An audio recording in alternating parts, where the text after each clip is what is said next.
que recordar primero que a lo largo de estos días, algunos ministros, magistrados, jueces se han pronunciado por el imperio de la ley. Y así lo llaman, el imperio de la ley. Es decir, ya se consideran emperadores. Ya no solamente hablamos de monarquías, como algunos han querido llamar, otros dictaduras, sino que ahora se agrega esta figura del imperio, ese imperio de la ley, y que en ese imperio de la ley existen una gran cantidad de cenicientas y cenicientos, como nos recuerda esa película de Tintán, que empobrecido llega a la Ciudad de México a vivir y de la forma en que lo tratan, por cómo viste, cómo actúa, en este franco rasgo clasista, racista y sexista. Bueno, y nosotros lo que observamos, Nancy, es que se supone cuando hablamos en materia de ley, en materia del imperio de la ley, pareciera que el bien jurídico que se pretende tutelar, lo más valioso que se pretende proteger con sanciones penales, con estos elementos de persecución de delitos, es la víctima. Pero la víctima queda fuera de todo el proceso. La víctima es víctima y no deja de ser víctima. Y aquí hay un asunto que hay víctimas que son señaladas como victimarios, pero que también son víctimas.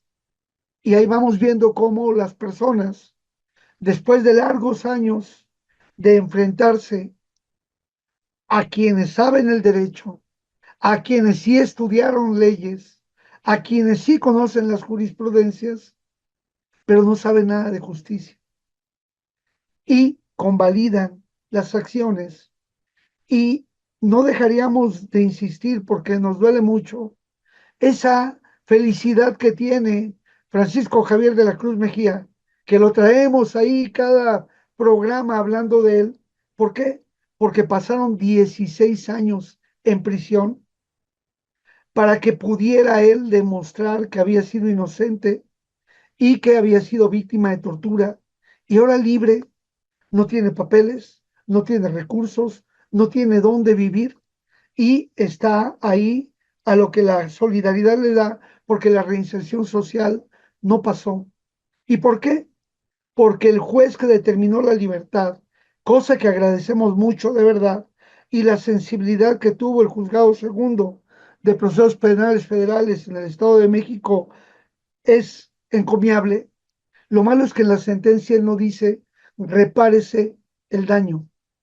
No dice él es víctima, repárese el daño. Reinserción social, bríndele todo lo que necesita porque se le dañó el proyecto de vida, porque no tiene familiares, porque no tiene papeles, porque no tiene dónde vivir, porque no tiene expectativas y durante 16 años separó su vida productiva, porque el sistema penitenciario que dice preconizar un sistema de reinserción social y los jueces de ejecución de sanciones penales no pueden garantizarle a la persona que está presa empleo, salud, educación, servicios, y lo único que da es prisión y les hace presa de ese tipo de situaciones donde la cárcel es mucho más que solamente tener una persona privada de su libertad. Y ahí tenemos al Ceniciento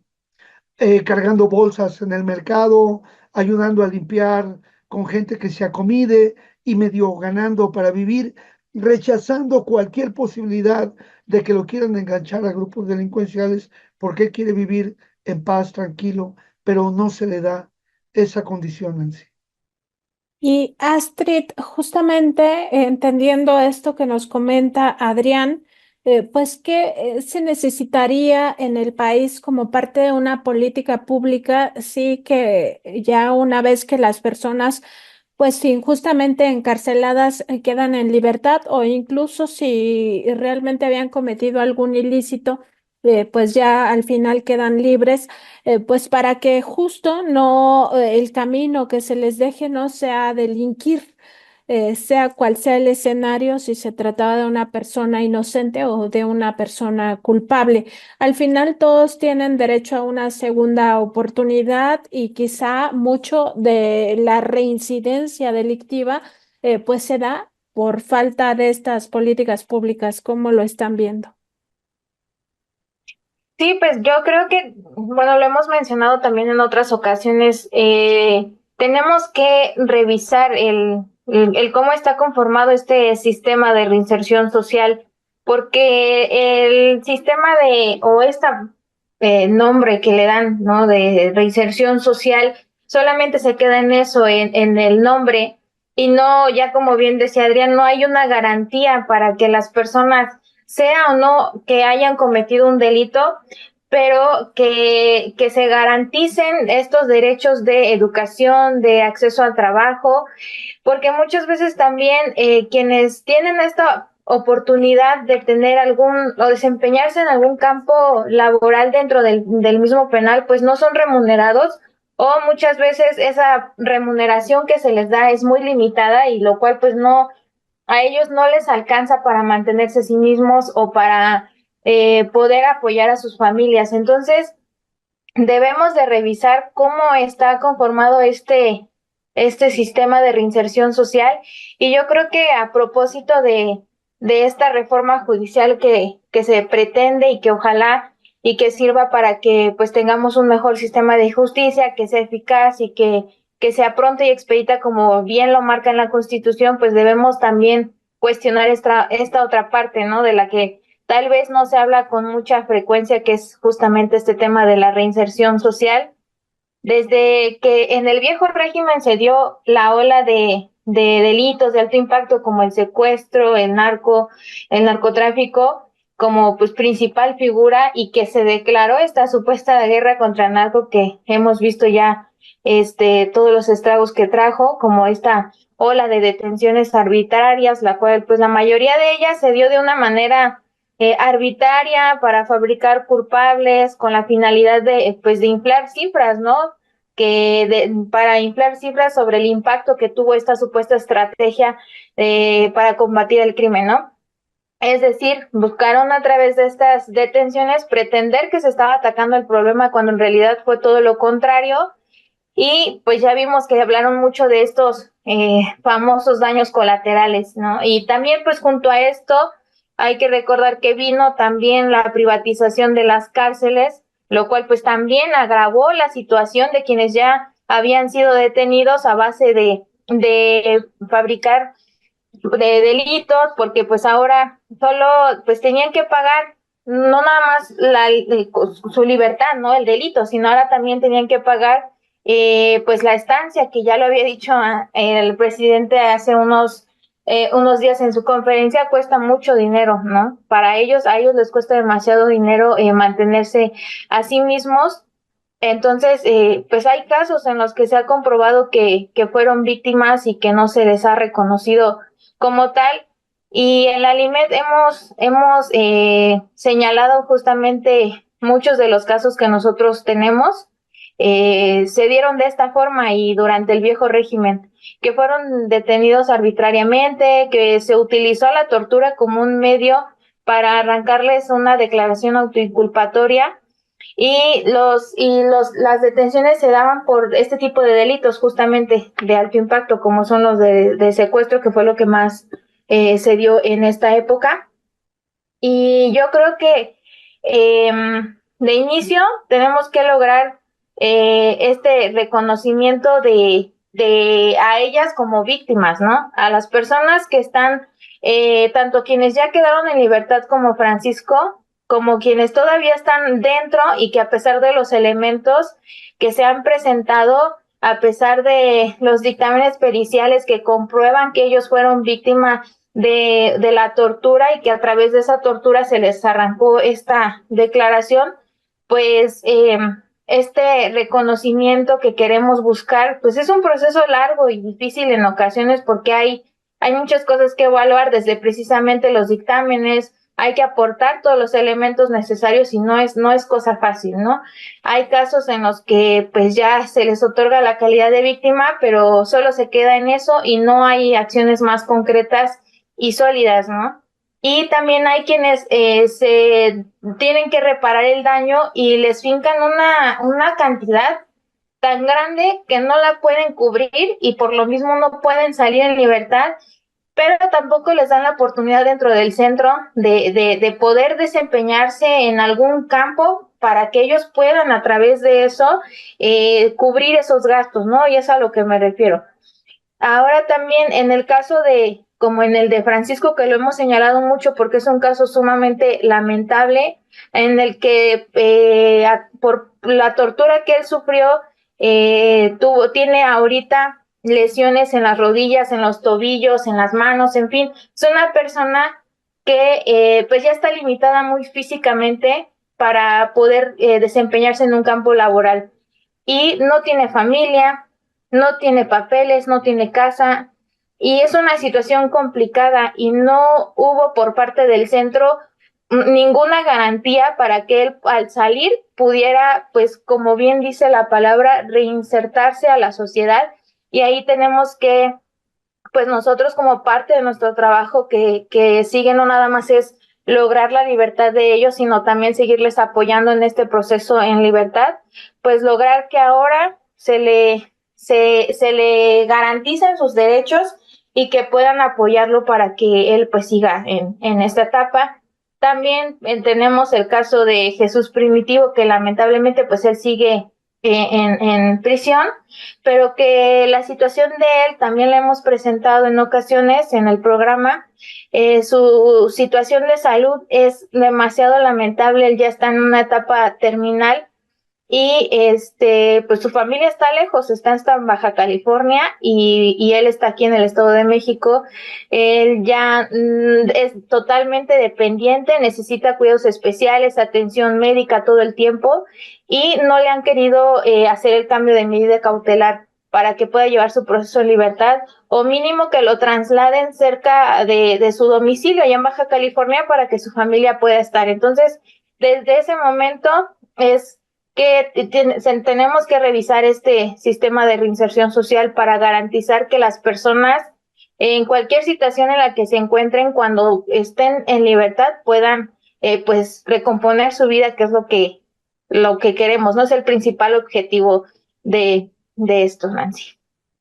Y justo también sobre esto, pues analizar hasta dónde realmente las personas tienen esta especie de tránsito de haber perdido su libertad, que es de por sí un golpe psicológico, ¿no? Incluso en algunas personas, pues la asumen una depresión profunda y sobre todo si eres inocente, sumado a las secuelas que te quedan por casos de tortura lamentables y luego el proceso de salir y encontrarte en un mundo cambiado, porque así sea una semana o sean años, el mundo al que te enfrentas ya es distinto al que dejaste cuando te privaron de tu libertad. Y por otra parte, este esquema de no tener nada, de sentirte absolutamente vulnerable y lanzado pues ahí a tu suerte. ¿Cómo se puede enfrentar esto, Adrián, sin estrategias de Estado, ¿no? O sea, quizá con la benevolencia de algunas personas o el acompañamiento de organizaciones como la Limed, pero más allá de eso, ¿cómo enfrentar una circunstancia así? La verdad que no me imagino lo terrible que ha de ser de un día para otro, pues perderlo todo primero porque vas a prisión, incluso tu salud física, mental, y luego salir a un mundo pues que te rechaza, ¿no? O sea, como que te dice pues ya mejor ni existieras. Es muy fuerte esto. Y creo que te digo que en esa amarga alegría de estoy libre, estoy libre, estoy libre, ¿y ahora qué hago? Y estaba mejor adentro, ahí tenía mi cama, tenía medio comía, ahora no tengo nada. Es difícil de reflexionar, pero En ese sentido, la parte propositiva que tenemos por el momento son varios elementos. Y antes de contestar eso, quisiera irnos a las otras cenicientas, Nancy, las cenicientas que fueron víctimas del delito. Alguien a la que le dañaron una propiedad, le menoscabaron la salud o incluso le hicieron perder la vida a un familiar. La reparación de daño a las víctimas no es inmediata, Nancy. Y la propuesta nuestra como LIMED para el gobierno de Claudia Sheinbaum y todos los gobiernos de los estados de las entidades federativas es que cuando haya una conducta con apariencia de delito que ha sido demostrada por el Ministerio Público, es decir, sí, aquí se demuestra que efectivamente a tal persona le produjeron un daño, y no como de repente fabrican culpables e inventan delitos. Pero cuando ya hay una conducta con apariencia de delito que se demuestra jurídicamente por un ministerio público y tal vez convalidado por un juez de control, si es que hay alguna persona sujeta a investigación, bueno, lo primero que se tiene que hacer es la reparación inmediata, subsidiaria por parte del Estado, porque el Estado debe garantizar la paz social, la tranquilidad, la armonía entre las personas. Y lo primerito es saber qué le hicieron, señora, le lastimaron, le dañaron, le afectaron, le atendemos. Se atiende, se repara el daño, se dice cuánto es lo que usted necesita y se paga desde el principio. Y luego, si se logra establecer la responsabilidad y se vence en juicio a la persona, esta ya deberá pagar la reparación del daño, pero subsidiariamente al Estado. Y lo puede hacer en diversas modalidades. Trabajo en favor de la comunidad, etcétera, etcétera, etcétera. Pero fundamentalmente lo que tiene que garantizar el sistema penitenciario es que se cree empleo para cerca de 200,000, casi 300,000 personas ya que están en los centros penitenciarios. Es decir, la política de empleo debe llegar a todos los centros penitenciarios porque todas las personas privadas de su libertad tendrán la responsabilidad del derecho a trabajar, a tener una remuneración justa y prestaciones sociales que primero permitan, uno, reparar el daño a la víctima, dos, mantener a la familia y tres, crear un fondo para cuando la persona salga. Porque, insisto, el daño al proyecto de vida que se le hace por 5, 10, 20, 40 años en prisión, pues ya no tienen opciones de vida al salir y las expectativas se pierden y muchas personas terminan en condiciones terribles, pero todo el daño que se hace a las familias, porque la pena se convierte en trascendental, porque hace que los familiares pierdan patrimonio, se descompongan las relaciones familiares y es algo que puede resolverse muy bien y nos evitaría muchos gastos como erario. Sí, en la prisión hay carpinteros, arquitectos, ingenieros, médicos, abogados, albañiles y agricultores, pues que ellos hagan sus alimentos, hagan su mobiliario y eso nos lo ahorramos como erario. Y entonces la prisión se convierte realmente en la reinserción social. Pero insisto, la cenicienta más olvidada de este cuento del imperio de la ley, la cenicienta en el imperio de la ley, es la víctima del delito, porque a ella le van a reparar el daño hasta que la persona ya vaya a salir libre. Y ahí se verá si se logra reparar o no el daño. Y luego lo otro que hay que tomar en cuenta, Nancy, insisto, es que los jueces, los magistrados y los ministros deben de incorporar en sus sentencias que si una persona es absuelta, pues se le repare los daños, se le brinde la protección de las instituciones públicas y de la sociedad en general para que él pueda restablecerse y de alguna manera remediar, si es posible en algo remediar, esa situación.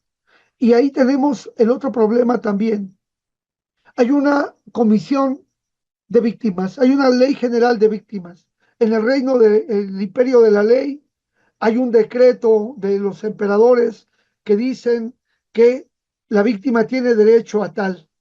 Y entonces tenemos hoy una gran cantidad de casos que lograron ya el Registro Nacional de Víctimas, que ya les declararon que son víctimas. Y la gente está contenta cuando logra, primero, que se le considere jurídicamente como víctima, porque no es fácil. Tiene que llegar una resolución de un juez o una recomendación de un órgano público autónomo o internacional de derechos humanos o una resolución de una fiscalía para determinar que la persona es víctima. Y ya que es víctima, ¿ahora qué pasa? Nada, nada. La víctima, la reparación de daño está detenida. Los daños inmediatos, las ayudas inmediatas no se están dando. Y ahí tenemos un montón de personas con secuelas de la tortura que requieren apoyo y que no se le brinda y que la ley debe brindarles. Y tiene que ver la Secretaría de Gobernación, tiene que ver hacia adentro de la Comisión Ejecutiva de Atención a Víctimas. Y te voy a poner el ejemplo de Querétaro, que es verdaderamente como kafkiano, así como cuando hablábamos de la Fiscalía Especializada de Tortura en Morelos, que solo es una persona y no hay más. Acá en la Comisión Ejecutiva de Atención a Víctimas llevan ya 4 meses que se cambiaron de recinto, no tienen teléfonos. Preguntando desde que se creó la Comisión Ejecutiva de Atención a Víctimas a cuántas personas han reparado, solo hay una, y fue porque se hizo un escándalo mediático que llegó hasta el gobernador Curi y él ordenó para que se reparara. Pero hoy tenemos una gran cantidad de personas que son víctimas y no les han cubierto nada, porque no hay personal suficiente, pero tampoco hay los recursos, pero tampoco hay la mística. Porque cuando vamos y les decimos, oigan, el teléfono, ¿a qué correo me comunico? Marco y no nos comunican. Es la indolencia total. Es, insisto, en ese imperio de la ley, pues negar el derecho a las cenicientas, darles manzanas envenenadas con el Renavi, es decir, toma tu manzana, aquí está tu registro, esta es tu manzana, cómetela, envenénate, disfruta de tu fruto que viene también como consecuencia de los frutos del árbol envenenado cuando se fabricaron culpables y se hizo toda esta situación. Eso tiene que cambiar, Nancy, pero también para que eso cambie, en este proceso de la revolución de las conciencias, tiene que entender el pueblo que muchas de las personas que están presas no merecen estar en prisión, primero porque son inocentes y porque quienes están en prisión, aun habiendo cometido delitos, la pena es mucho más grande y que ahí seguimos viendo cómo en este imperio de la ley salen empresarios defraudadores, salen resoluciones a modo, incluso en pleno paro de actividades, la Suprema Corte sigue fallando en contra del pueblo y sigue intentando convertirse en este ente politizado de la oligarquía en contra de los intereses del pueblo. Y es ahí donde tenemos que seguir luchando, Nancy, y qué bueno que desde Contralínea, esta línea editorial está contribuyendo a la toma de conciencia y a que haya un proceso de cambio. Astrid, también, bueno, ya se nos acaba casi el tiempo, pero preguntar cómo se puede atender a una víctima, es decir, dependiendo, entiendo, de cada situación, pues, y del grado de afectación que tiene, porque pues no es lo mismo una persona que sufre una afectación a un bien, ¿no? Que se puede reparar, ese sí, de forma completa. Por ejemplo, si es a un automóvil, pues quizá ahí sea fácil reparar o dependa solo de recurso económico.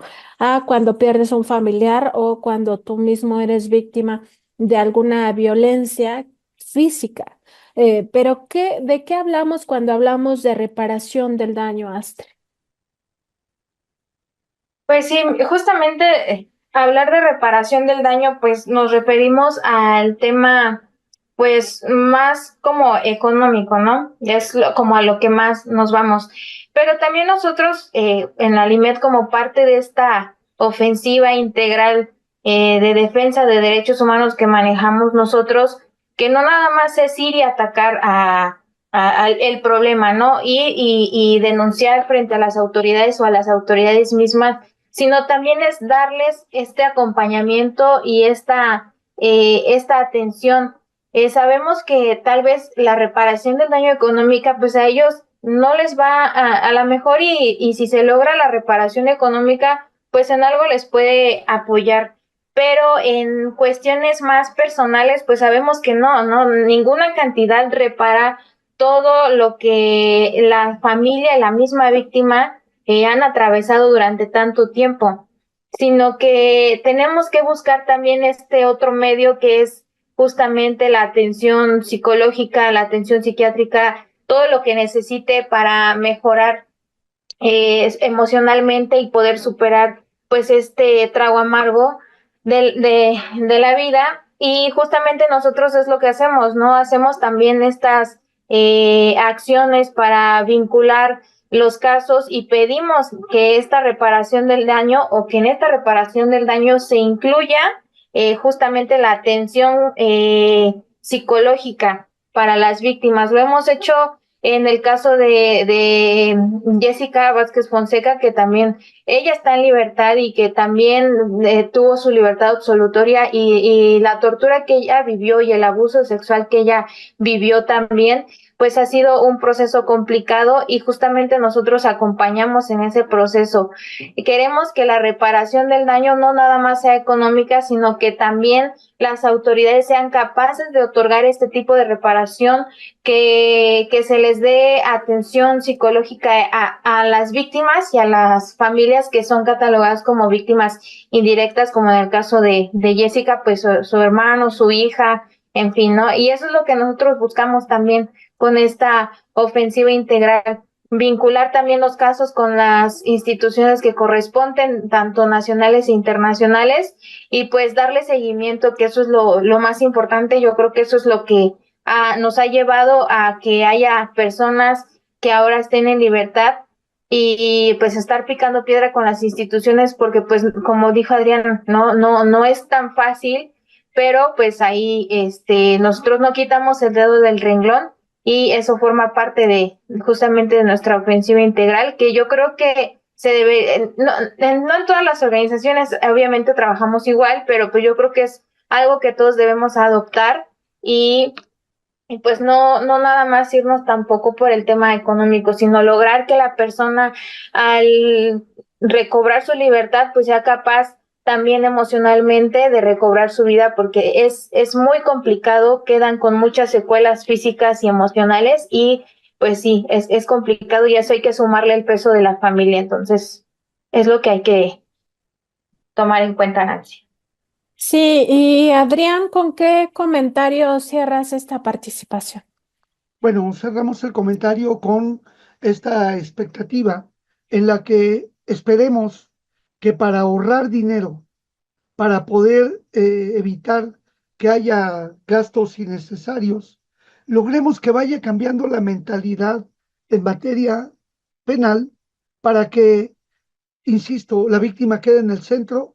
Segundo, se les repara el daño inmediato, los presos tengan pleno empleo, que con ello podrían garantizarse las reglas Mandela y que al salir ellos puedan tener estas cuestiones, que las sentencias de los jueces, cuando determinan la absolución, no solamente excluyan las pruebas obtenidas de manera ilícita, sino que también se ordene la reparación de daño y que las instituciones públicas actúen de conjunto para proteger a estos grupos, porque eso nos va a ayudar más como sociedad.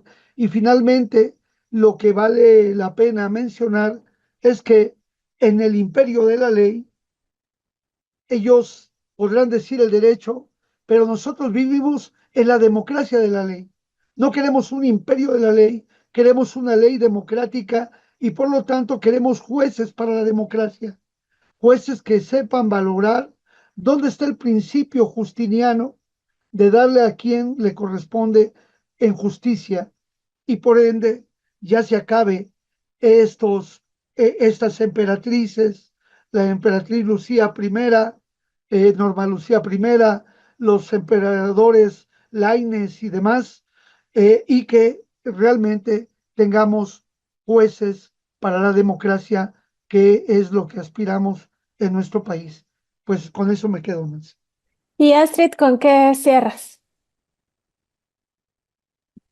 Pues con lo que inicié casi, ¿no? Debemos de cuestionar qué pasa con este sistema de reinserción social. Tenemos que ligarlo a esta reforma judicial, porque como mencionaba en un programa anterior, pues no se trata con ir en contra, ¿no? De todo este poder, sino de tratar de mejorar el sistema de justicia que tenemos en México, que no nada más está enfocado en el Poder Judicial, sino en las demás instituciones. Entonces, pues yo creo que ese es uno de los temas importantes que se tienen que tomar en cuenta para esta reforma judicial, para que este sistema de justicia, pues de verdad sea de justicia, ¿no? Y parte de ello, pues implica que las personas que están presas pues tengan las garantías, que tengan el respeto de sus derechos humanos, que se les permita estudiar, trabajar, para que tengan pues también la mente ocupada, ¿no? Y no puedan caer en otros delitos, o quienes no han cometido delitos, pero ya dentro sabemos que la situación es sumamente complicada